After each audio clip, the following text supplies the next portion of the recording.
our second segment on human hibernation, also known as the Vermont deep sleep, we'll dive into the origins of this bizarre tale. In May of 1939, the Boston Globe, Yankee Magazine, and the Old Farmer's Almanac all published accounts speaking of this bizarre tale of the backcountries of Vermont. One of the magazines had a personal account written by a man named William, chronicling stories from the 1800s. William would write of his accounts he experienced in a small town, he says, about 20 miles from Montpelier, Vermont. William would write in his personal diary, and I quote, "It seems that the dwellers there who are unable, for age or other reasons to contribute, of their families are disposed of in the winter months, in a manner that will shock one who reads this diary.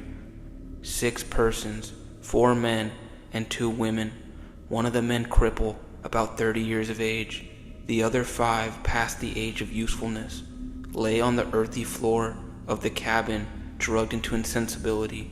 The men and women were then stripped down to a single garment and carried outside into the snow. I watched as the bodies began to lose their color.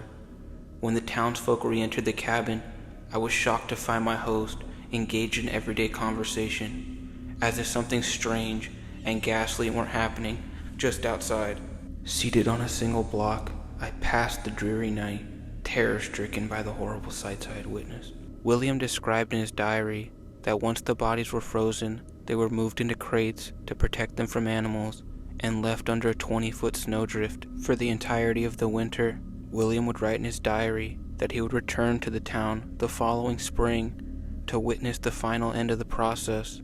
Follow us as we witness William's account, and follow the show on YouTube and all major podcast platforms. Thank you.